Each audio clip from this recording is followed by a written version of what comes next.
Bone infection. Again, back to the anatomy, we should know about the growth plates, the cortex, number 2, the medulla, number 3, epiphysis, epiphyseal plate, and diaphysis.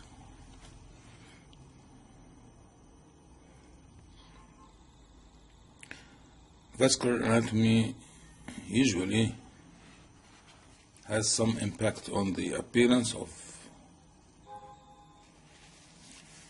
osteomyelitis in children because in infants there is transepiphyseal arteries, while in adult this is a continuation of the nutrient artery. In children, there is no vessels crossing the epiphysis. So, in infants, there is transepiphyseal artery. In adults, it's a continuation of the nutrient artery. There is no epiphysis. And in children, no vessels are crossing the epiphyseal plate.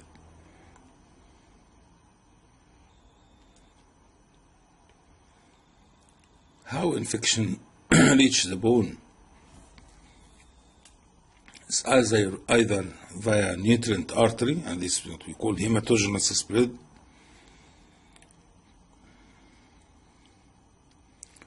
or due to nearby soft tissue infection,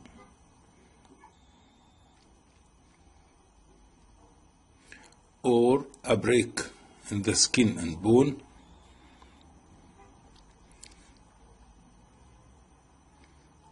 or in diabetics. Diabetics has special reason for infection or reasons for infection,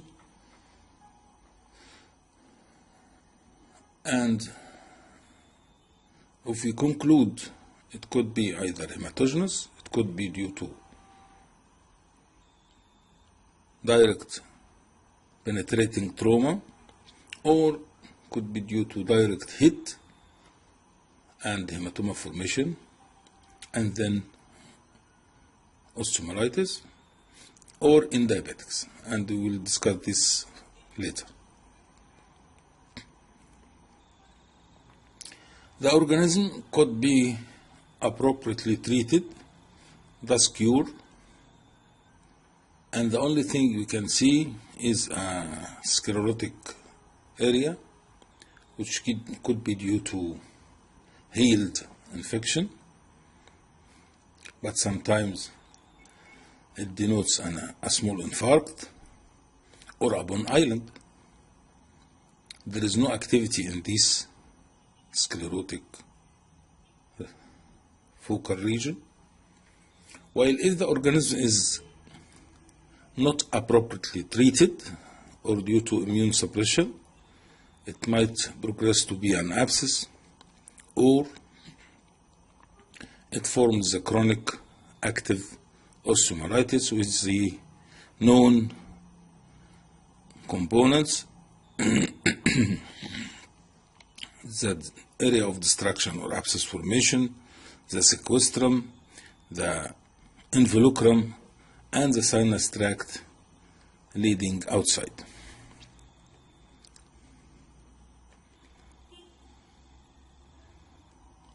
So the sequelae is like that. An organism is invading the cortex, it multiplies, spreads to the medulla, moves to be under the periosteum, leading to periosteal elevation. This forms the involucrum. There should be drainage, so a cloaca is formed, and dead tissues are coming out, and these are the sequestra.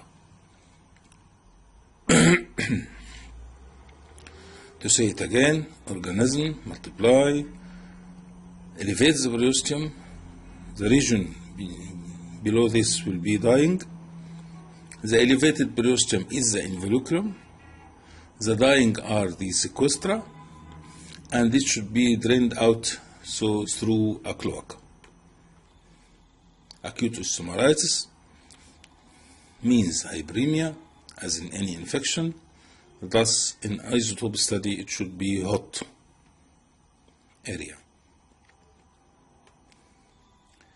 Transepiphyseal spread in children, we said that arteries, vessels are crossing the epiphyseal plate, and thus any metaphyseal process can reach into the epiphysis and thus consequently into the joint. So septic arthritis is a common complication of metaphysitis in infants.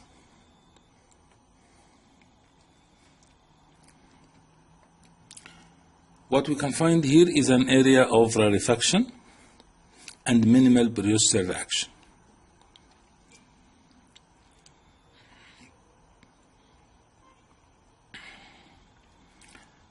In MRI, the area where the infection is going on will be T2 hyperintense, as in these images, and usually it is within the marrow if it is hematogenous, due to hematogenous spread.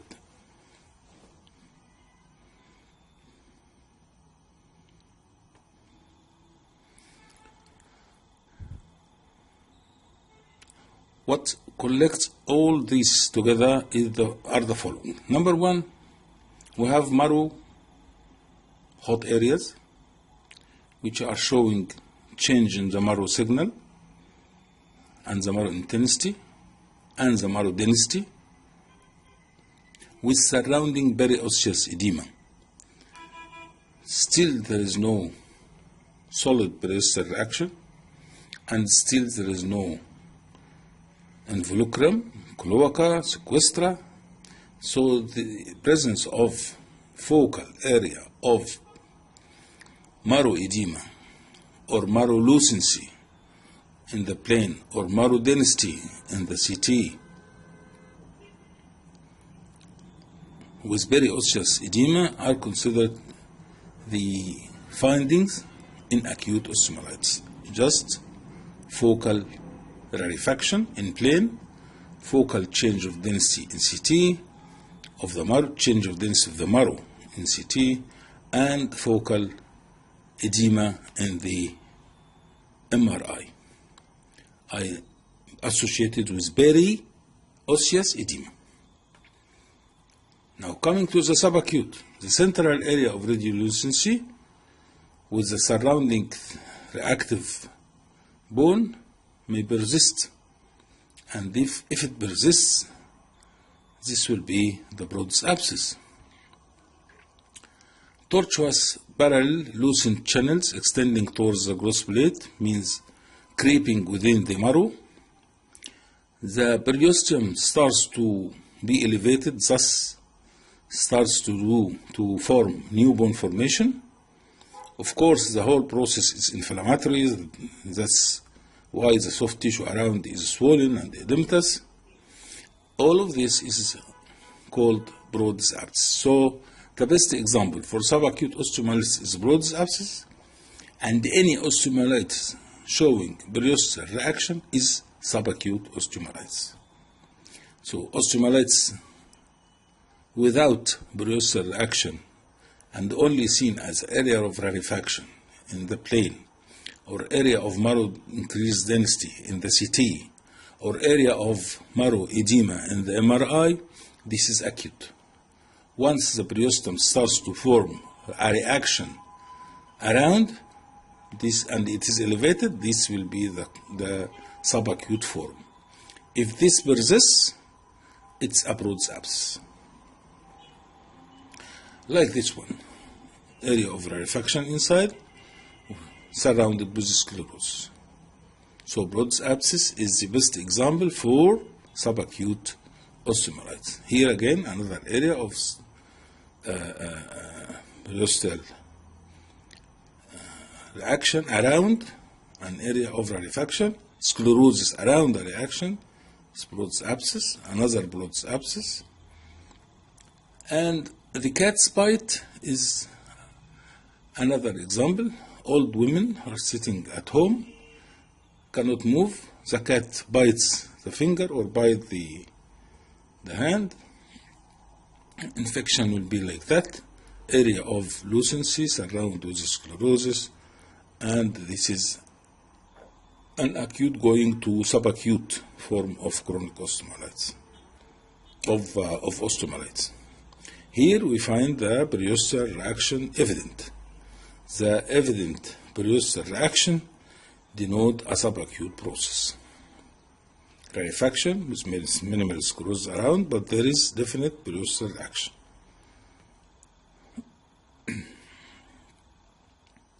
Change of marrow intensity due to involvement by edema and inflammatory process. Definite periosteal elevation and periosteal reaction. These are the examples for subacute osteomyelitis. Again, the marrow is of low intensity in T1 and low intensity in T and slightly hyper intense in T2 with surrounding periosseous edema. The intensity of the fat is lost. That's why in T2 it is intermediate. There is definite elevation of the periosteum in the axial MRI done, T2. Definite elevation of the periosteum with break. This elevated periosteum is a sign of periosteal reaction and thus subacute osteomyelitis. In chronic osteomyelitis, you should find the whole thing. Cloaca, which is a defect, involucrum, which is the thick periosteum surrounding the involved bone, sequestrum, which is fragments of dead bone, sinus tract leading to the skin, usually lined by granulation tissue, and sometimes internal or external internal fistulation.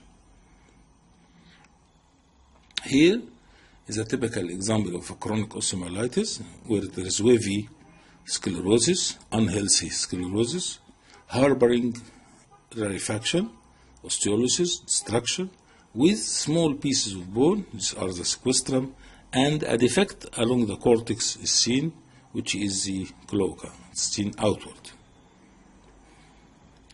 Here again, the sequestrum is inside, it is the whole shaft on the left, and the involucrum is surrounding the bone. This is the elevated, healthy periosteum surrounding the dead bone inside.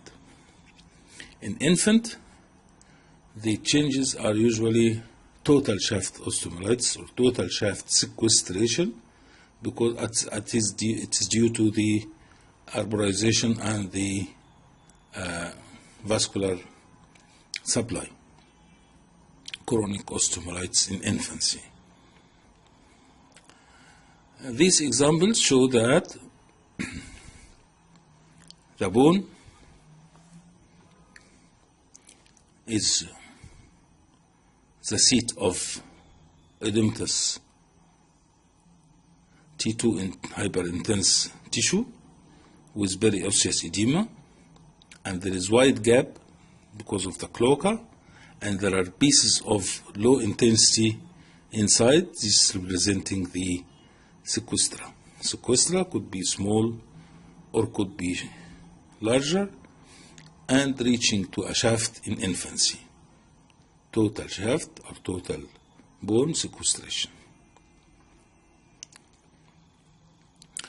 Here we can see the cloaca reaching to a fistula to the skin, and on the right down there is a big bone defect which constitutes the cloaca, pieces of low intensity bones, these are the sequestra, And mind you that sequestra are dead bone, thus they appear dense in plane, dense in CT, and low intensity in MRI. You can see this sequestra within soft tissue, as on the left side up, there are some pieces of bone in the soft tissue, and the cloaca is well marked on the cortex, and periosseous soft tissue swelling and edema. And again, there is some nice sign seen in inflammation that the facial planes are usually tend to obliterate.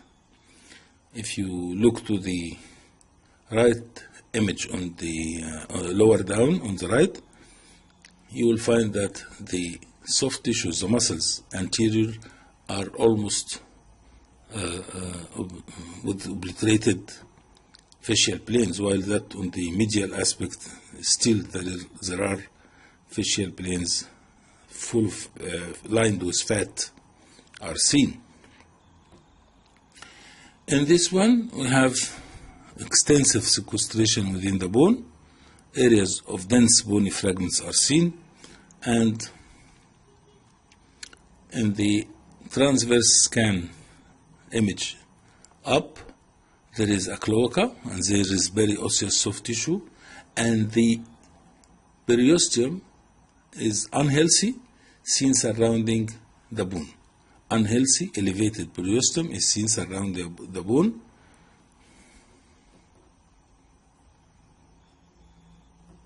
Here. While on the left, there are multiple foci seen as low intensity, and periosseous edema. Sequestration is noticed as small pieces here and there, and also elevation of the periosteum is evident. Afterwards, this part of the bone will be dying, and this will constitute the involucrum.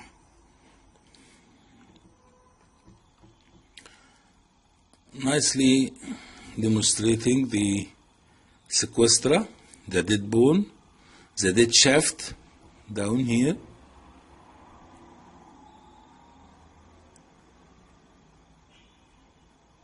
dead shaft inside, and the new unhealthy, thick, undulating new cortex is formed, which is the involucrum. And of course, here you can see the sequestrum of a big segment of a bone. These are the sequestra. Sequestra are always dense bones because it is dead. Dense is dead. Similarly, we have here MRI with big cloaca here and there, periosseous edema around, and edematous subperiosteal regions, same with a small sequestrum, edema of the bone with interruption. These are appearances of chronic osteomyelitis. In this one, we have a track reaching to the skin. If you inject contrast here, it will fill within the bone. So this is a fistulography in a case of chronic osteomyelitis with cloaca.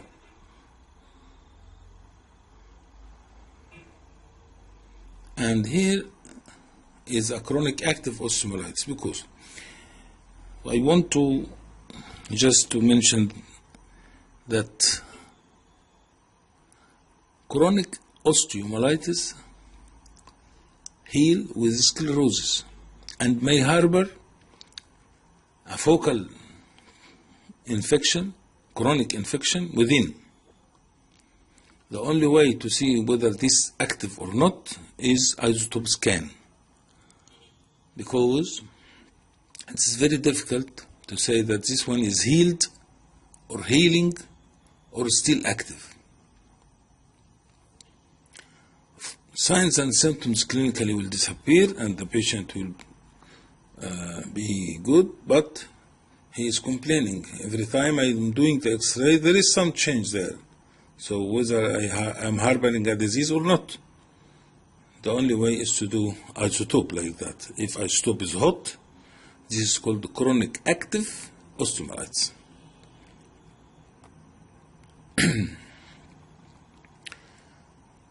Low virulence in youngs, and in youngs where the immunity is good, osteomyelitis or chronic osteomyelitis can result in an appearance so similar to osteoma, and this is what we call chronic sclerosing osteomyelitis, usually in the femur,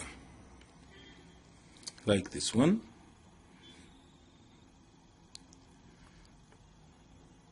And like that one, you see here the cortex is so thick due to bone reaction, and this is the one in the middle of the shaft, and this is the unhealthy marrow within. This is chronic sclerosing osteomyelitis.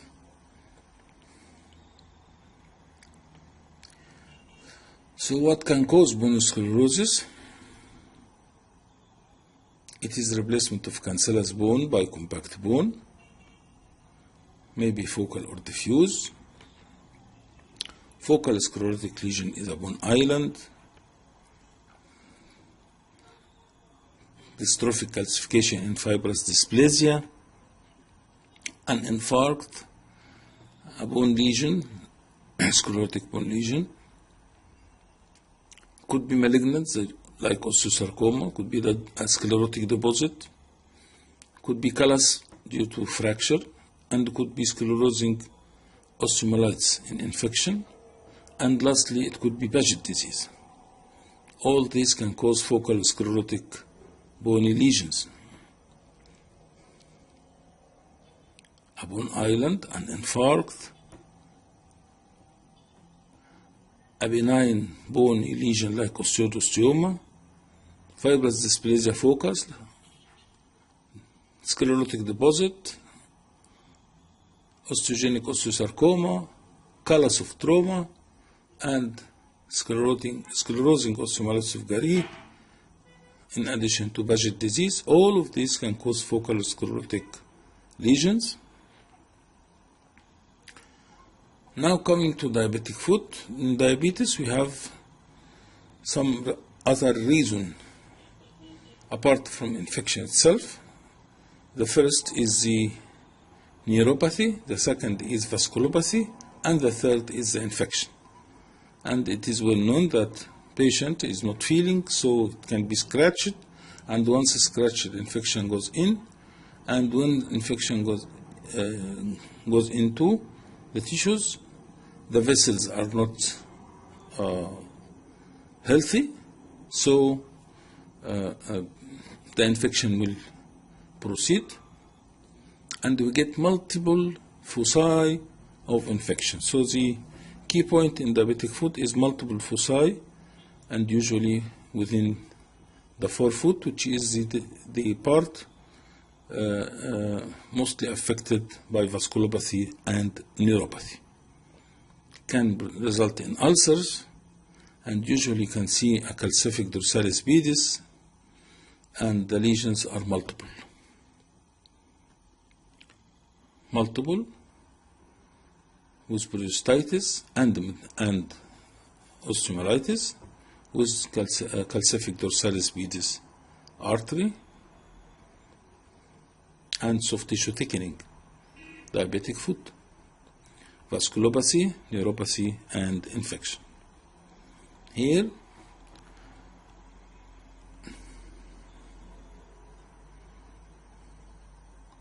the right with fat suppression, and fat suppression means that healthy parts are not seen, they are black. So the rest is edematous, and lot of foci of bone rarefaction are seen with lost for foot. The toes are lost. Diabetic foot. The diabetic dilemma between osteomyelitis and diabetic osteomyelitis and diabetic neuropathy. Remember that so long diabetes mellitus can result in neuropathy and the patient may not feel, that means the foot will be subject to multiple trauma. If an ulcer is there, infection can occur. But if there is no ulcer, usually the process will be mainly on the ankle joint because of the body weight. The body weight results in fragmented, malaligned, cortically destroyed big bones, tarsal bones, and thus we can get what we call the Charcot joint. Charcot joint affects the big joints, the tarsal joints, while the osteomyelitis affects the forefoot or the distal phalanges, and both show joint effusion, soft tissue edema, and bone marrow edema as well, of course with peroxidase reaction. In Charcot joint, main thing is disorganized joint with fragmentation. Disorganized joint with fragmentation and sclerosis. In septic arthritis, especially in infancy, you will find vanishing joint. The joint disappear, as in this way, in this image, and there is some subluxation.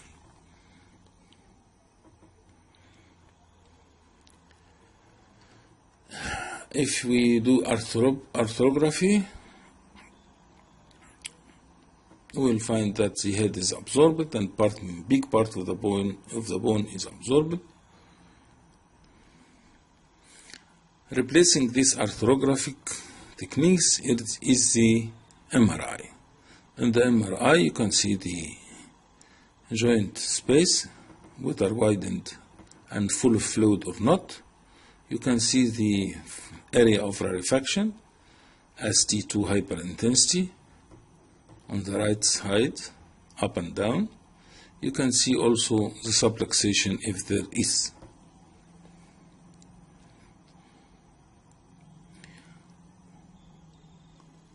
So in septic arthritis, we expect more destruction than in other types of arthritis, and the destruction results in narrowing and also results in periarticular soft tissue swelling. So this is another example of septic arthritis with destruction of the opposing surfaces, irregularity, and reactive sclerosis. And these are septic arthritis, but this is post-operative after putting a dynamic screw. Infection starts, and on the right side is the end result after removal of that internal fixation. Septic arthritis and osteomyelitis, of course. In infancy, as we said, septic arthritis usually results from metaphysitis crossing into the joint. And here it's not only crossing into the joint, it's crossing to the other side. So septic metaphysitis can involve the epiphysis as well as the joint, as well as the other side of the joint, so the whole bone forming joint are involved. Of course, there is soft tissue swelling, as you see. Spondylitis. Spondylitis may be pyogenic, may be degenerative, may be tuberculous, may be due to deposits, may be neuropathy, and may be due to hemodialysis. Of course, in pyogenic spondylitis, there is loss of the end plates, definition, and ill-defined marrow, while in degenerative, we have strong things forming, new bone formation, preserved end plates with new bone formation. In tuberculosis, the end plate destruction progress result in disappearance of the space, collapse, and gibbous, and usually associated with paraspinal abscess. While in spinal metastasis, usually the spaces are preserved, as we know all, and the posterior elements are involved more. In spinal neuropathy, the process is degenerative, more like that one in degeneration. And in hemodialysis spine, usually you find cervical os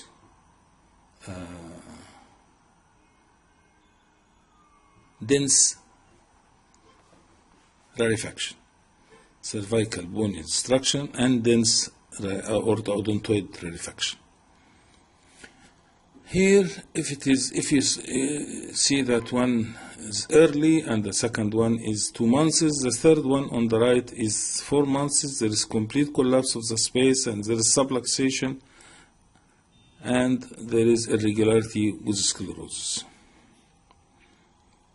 Here with tomogram, you can see that the opposing surfaces are there, showing sclerosis and narrowing of the joint. This sclerosis is characteristic of pyogenic spondylitis, not tuberculous spondylitis.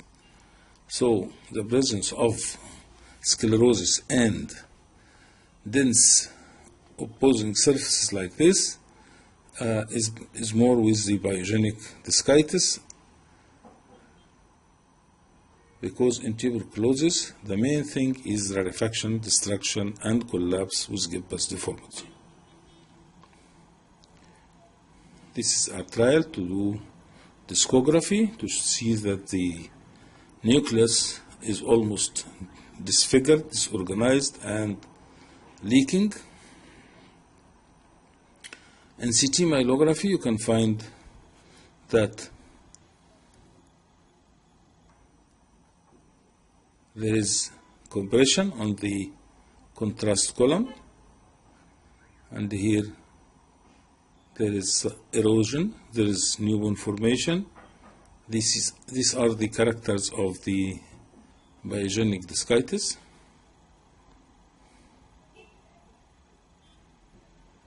Sclerosis with preservation of the space,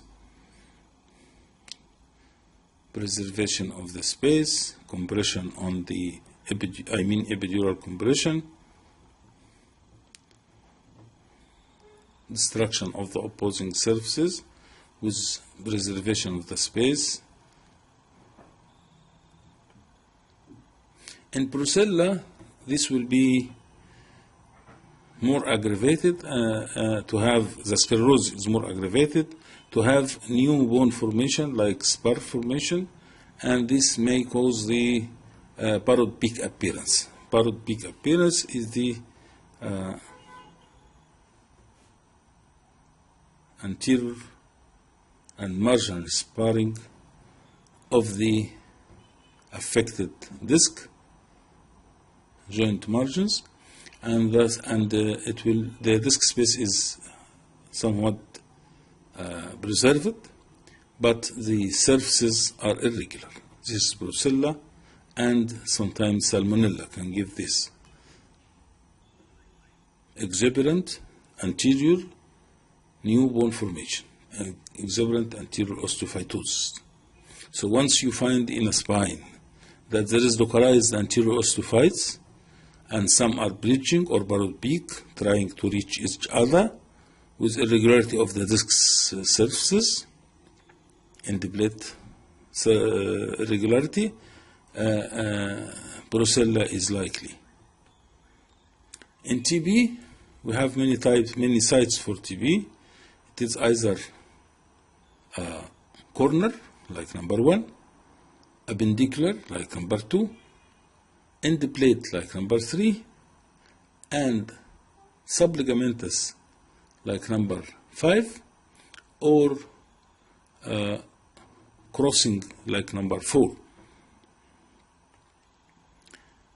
So here we have 2 vertebrae affected with destruction and the space starting to disappear. Here 2 vertebrae, almost one of them is collapsed with destruction of the space in between, with the disappearance of the space in between. Here the full-blown picture, the gibbous deformity, the disappearance of the space, and the peri-out or paraspinal soft tissue abscess, which compress on the cecal sac and bulging anteriorly into the paraspinal soft tissue. And on the left side, a collapsed vertebra is seen, co-opted with another one, with disappearance of the space, and down you will find the paraspinal soft tissue abscess evident in this image.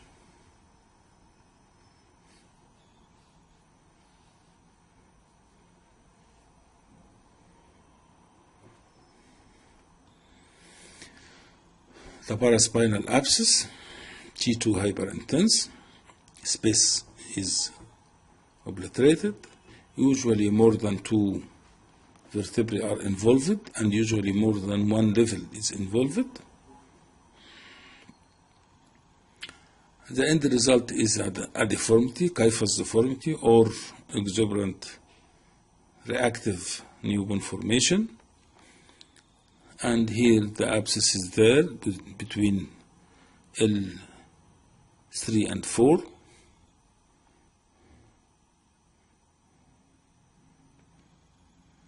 If healed, you will not find a space, you just see the block of vertebra with the appendages coming out.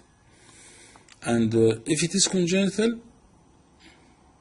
you expect that the vertebral column, the vertebral height is preserved. So if these pedicles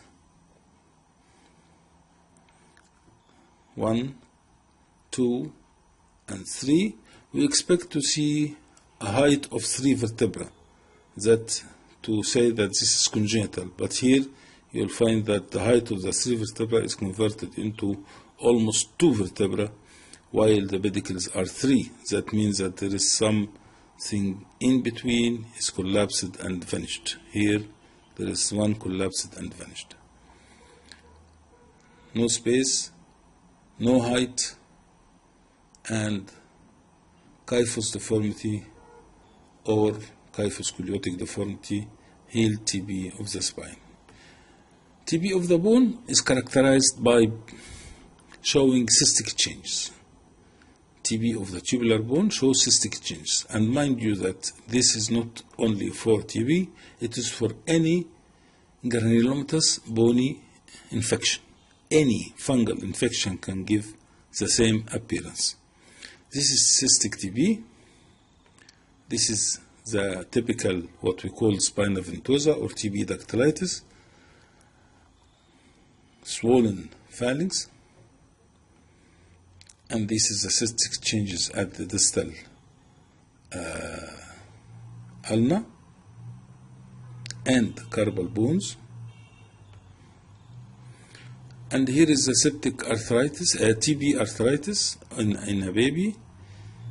First, you compare the left femoral capital epiphysis with the other one, you will find it faint and less dense. Second, you'll find soft tissue obliterating the periarticular fat as the arrows are delineating. This is the synovium swollen. And number 3 is there is some widening of the joint due to subluxation, due to laxity, due to wide space, due to full of fluid. This is the TB arthritis. In contradistinction to the septic arthritis, the one we saw before, that there was destruction of the bone and loss of the head. TB gives ugly appearances because it is a disease of synovium first, not disease of bone. So TB arthritis is usually seen as marginal erosions and osteoporosis and loss of the space. TB arthritis, and of course the comparison between TB and biogenic goes with loss of bone in TB, osteoporosis, and absence of new bone formation except if secondary infected, and the course of course is very slow, and the ankylosis will be unhealthy, it will be fibrous or bony. The joint space loss is late, while in biogenic we find the bony parts forming the joint are lost early, so it's not osteoporosis, it is loss of bone, and this will be reflected by new active new bone formation. The course is very rapid, and the ankylosis, if healed, is bony in cases of biogenic infection.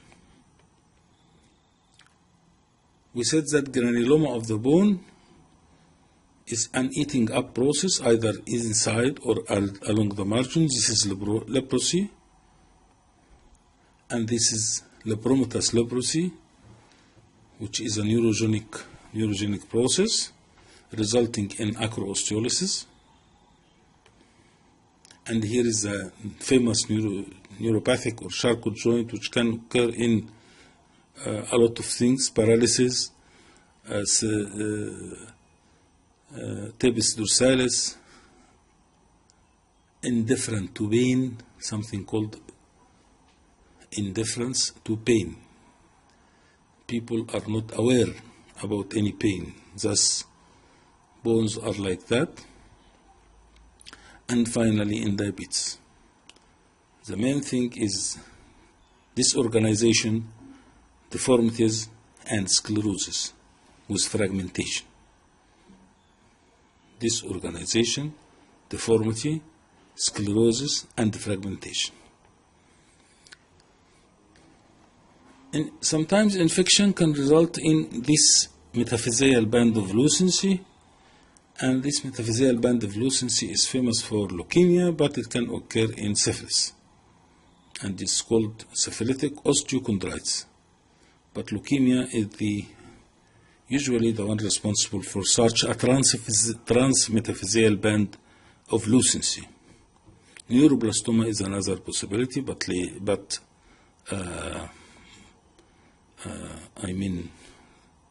it's not part of the process. Leukemia is more, and syphilis is less, and neuroblastoma is far possibility. Syphilitic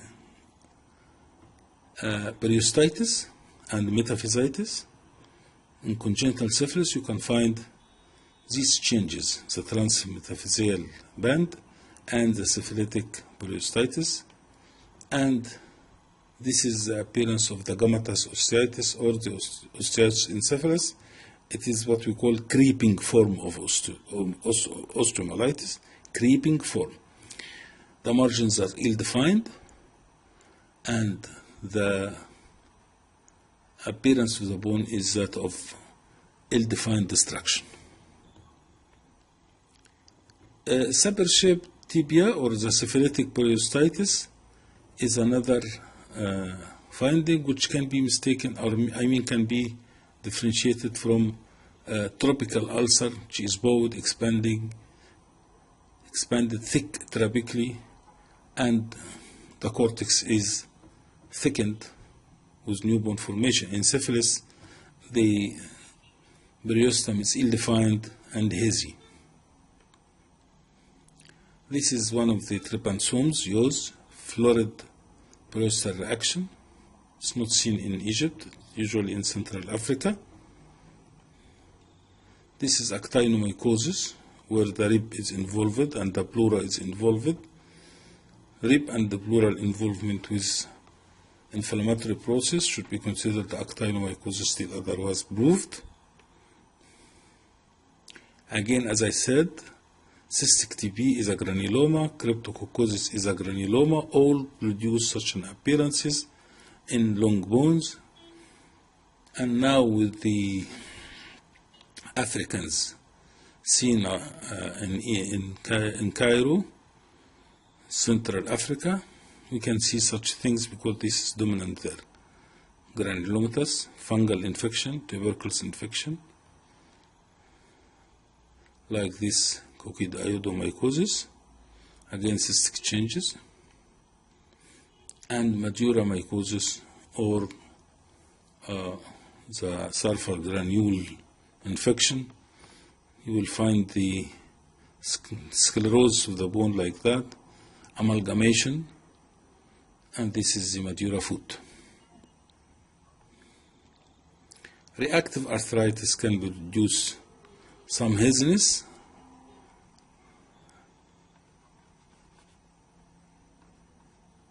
like this, and this reactive arthritis occur in writers and allied conditions. This is the Medina worm, calcified Medina worm within the soft tissues. And this is cysticercosis, calcification. And this is a differential diagnosis of epidural abscess. An epidural abscess shows peripheral enhancement, encroaching on the spinal canal. Of course, the cord could be compressed, and thus it will be ischemic, atrophic, or infected. An extradural metastasis is another possibility, but here the enhancement will be homogeneous, not peripheral as an abscess. It is related to vertebral lesion. An epidural hematoma is a fluid sediment. T1 hyperintense in subacute and chronic, T2 heterogeneous hyperintense. A migrated disc is related to the parent disc. And extramedullary hematopoiesis are on either side of the vertebral bodies related to the marrow changes. There should be marrow changes. And this finish with the bone infection and differential diagnosis of epidural abscess. Thank you.